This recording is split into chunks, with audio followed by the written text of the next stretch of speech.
안녕하세요. 오늘은 국내에서 유독 인기가 많은 팡플러스 인덱스의 지난 3개월 성과를 리뷰해보고 최근 시장 급락과 함께 관심이 급증한 세배 레버리지 FNGU는 어떻게 접근하면 좋을지 이야기해보려고 합니다.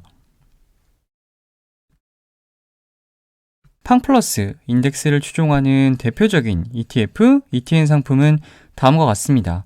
코덱스 미국 팡플러스 ETF나 FNGU를 포함한 해외 ETN 상품을 가지고 계신 분들이라면 오늘 리뷰가 도움이 될 수 있을 것 같습니다. 코덱스 미국 팡플러스 ETF를 소개하는 영상에서 팡플러스 지수에 대해서는 비교적 자세히 다루긴 했지만 그래도 팡플러스 인덱스가 무엇인지 빠르게 정리하도록 하겠습니다. FANG는 페이스북, 아마존, 넷플릭스, 구글의 앞글자를 따서 만든 신조어입니다. 처음에는 FANG였는데 나중에 애플이 더해지면서 지금은 FAANG로 표기하는 게 일반적입니다. FAANG 5개 종목을 포함해서 미국에 상장한 가장 인기 있는 빅테크 기업 5개로 구성이 되어 있습니다. 조금 더 자세히 살펴보면 일단 미국에 상장한 종목들만 투자 대상으로 합니다. 그런데 ADR이나 GDR도 포함을 할 수가 있기 때문에 미국 기업은 아니지만 미국에 상장했다면 편입 대상이 될 수가 있습니다. 그래서 알리바바와 바이두가 중국 기업임에도 불구하고 이 지수에 편입이 되어 있는 거죠. 지수 런칭 이후 현재 10개 종목은 교체 없이 쭉 유지를 하고 있습니다만 종목 상한을 10개로 제한하고 있지 않습니다.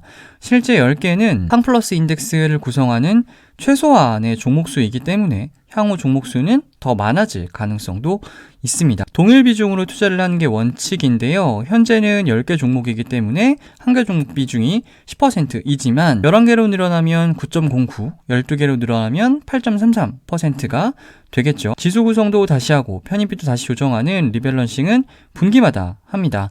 3, 6, 9, 12월 세 번째 금요일이니까 2021년 1분기 정기 리밸런싱은 3월 19일입니다. 종목 교체는 없을 거고요. 편입비를 다시 10%로 조정할 예정입니다. 참고로 지수 런칭일은 2017년 9월 26일입니다. 가장 최근 리밸런싱이 있었던 날이 2020년 12월 21일입니다. 그래서 이날 기준으로 종목 편입비를 보면 전부 다 10%로 동일한 것을 보실 수가 있죠. 3개월이 지난 지금 포트폴리오는 어떤 모습일까요? 3월 11일 기준 종목별 편입비인데요. 바이두, 알파벳, 트위터가 나란히 1, 2, 3 위에 랭크가 되어 있고요. 종목 편입비도 10%를 넉넉히 초과를 하고 있죠. 2020년 12월 18일 이후 나머지 7개 종목들에 비해서 상위 3개 종목의 주가 흐름이 괜찮았다라는 의미입니다. 기간 성과를 잠깐 보면 바이두 41.3, 구글 21.6, 트위터 25.5%입니다. 반면 7개 종목은 지지부진한 것을 확인하실 수가 있습니다. 팡플러스 인덱스는 10개 종목으로 구성된 초압축 포트폴리오인데다가 한 개 종목의 편입비가 무려 10%에 달하기 때문에 두세 개 종목만 터져주면 지수 자체는 나름 괜찮은 성과가 납니다. 팡플러스 인덱스를 추종하는 FNGS가 해당 기간 동안에 7.43%를 기록을 했는데 아까 말씀드린 것처럼 3개 종목을 제외하면 나머지 7개 종목의 수익률은 그닥 별 볼 일 없는 것을 보실 수가 있습니다. 이번에만 그런 게 아니라 과거 구간별 성과를 분석해 보면 두세 개, 많으면 3, 4개 종목이 대박이 터지고 나머지 종목들은 그저 그랬던 경우가 많습니다. 그동안 운이 조금 좋았을 수도 있는데 한두 개 종목들이 돌아가면서 지수 자체를 하드캐리하는 것이 팡플러스 인덱스의 모습입니다. 바이두인데요. 2020년 코로나19 이전 고점도 회복하지 못하고 굉장히 부진한 흐름을 이어가면서 원성이 자자했던 종목인데 11월 말부터 전기차 이슈를 엮이면서 급등을 거듭했고 이 급등세는 2월 중순까지 지속되는 것을 보실 수가 있습니다. 트위터인데요. 역시 2020년 나머지 종목들에 비하면 상승률이 미미했던 종목인데 어닝 서프라이즈를 터뜨리면서 1월 중순 저점 대비 2배 지금 올라 있습니다. 구글도 11월 이후 박스권에서 장기간 횡보를 하면서 더 이상 주가 급등은 어렵겠다라는 전망들이 있었는데 연초 이후 다시 한번 주가가 레벨업을 하는 모습을 보실 수가 있습니다. 테슬라가 격세의 지감이지요. 2020년 팡플러스 인덱스 자체가 바로 테슬라였는데 연초 대비해서는 굉장히 부진한 흐름을 보여주고 있고요. 알리바바도 작년 3분기까지는 나쁘지 않았습니다. 오히려 굉장히 큰 기여를 했던 종목이지요. 그런데 마윈이 말 한마디 잘못하면서 시작된 주가 조정이 여전히 지속되고 있습니다. 지금은 애물단지로 전락한 종목이지만 또 모릅니다. 바이두처럼 언제 또 급등을 할지. 이처럼 10개 종목 중 2-3개 종목이 분기에 한 번씩 돌아가면서 터져주는 게 이 팡플러스 인덱스의 가장 큰 장점인 것 같습니다. 우리는 팡플러스 인덱스에 편입된 10개 종목을 모두 잘 나가는 빅테크 기업이라고 통칭하고 있지만 실제 10개 종목을 자세히 뜯어보면 개별 종목들의 성격이 많이 다릅니다. 일단 섹터별로 보면 커뮤니케이션 5개, 임의소비재 3개, 그리고 IT가 2개 종목이고요. 섹터의 하위 개념인 산업 분류까지 내려가 보면 조금 더 세분화되어 있는 것을 보실 수가 있습니다. 구글, 트위터, 페이스북, 넷플릭스는 산업 분류까지 동일합니다만 바이두는 이제 전기차 관련주로 분류가 되어 있으니까 테슬라와 유사한 주가 흐름을 보일 가능성이 높고요. 테슬라, 아마존, 알리바바도 임의 소비재로 동일하게 분류가 되곤 있습니다만 테슬라는 자동차고 아마존은 미국의 이커머스, 그리고 알리바바는 중국의 이커머스 기업이고 또 핀테크 관련주로도 분류가 되기도 하죠.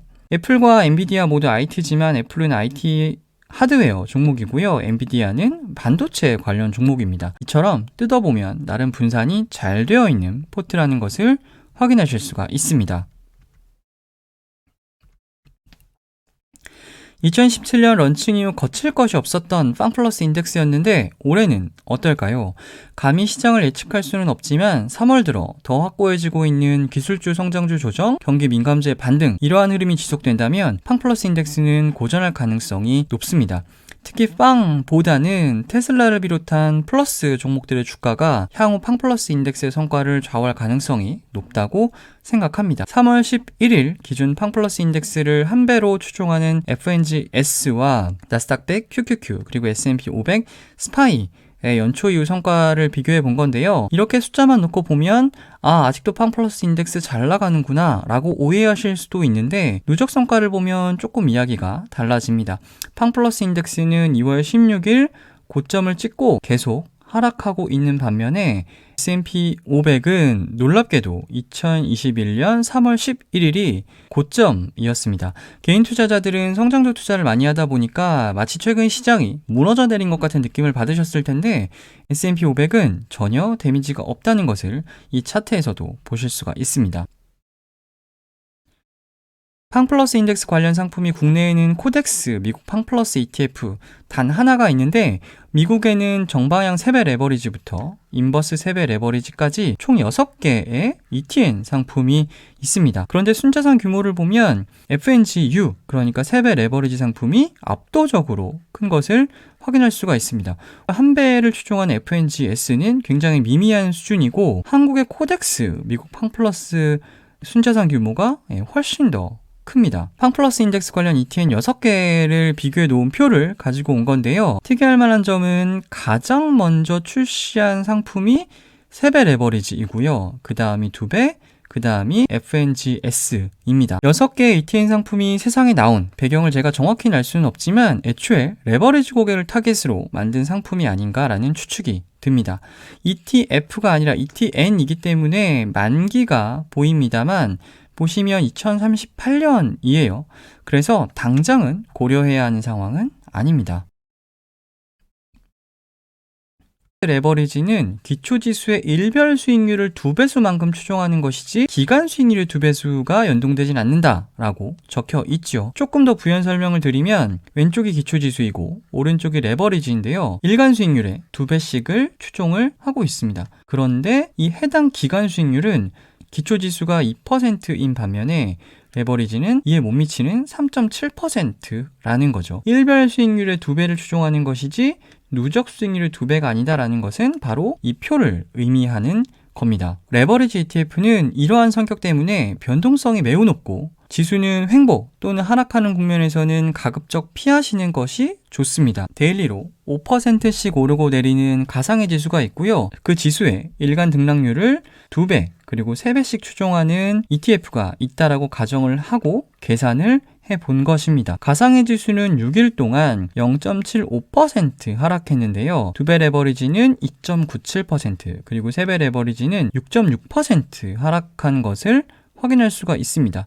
기간 수익률의 2배 그리고 3배보다 훨씬 더 안 좋은 성과를 기록을 하고 있죠. 레버리지 ETF는 이러한 성격 때문에 최근 같은 장세에서는 최대한 호흡을 짧게 가져가는 것이 바람직합니다. 그럼 레버리지 ETF는 언제 어떻게 투자하는 것이 좋을까요? 변동성이 낮고요. 우상향하는 시장이 좋습니다. 이런 시장에서는 2배, 3배 레버리지 ETF 사셔가지고 오래 가지고 있을수록 더 좋습니다. 앞에 보이시는 차트는 S&P 500 지수와 빅스라고 불리는 S&P 500 변동성 지수인데요. 빅스가 무엇인지는 모르셔도 됩니다.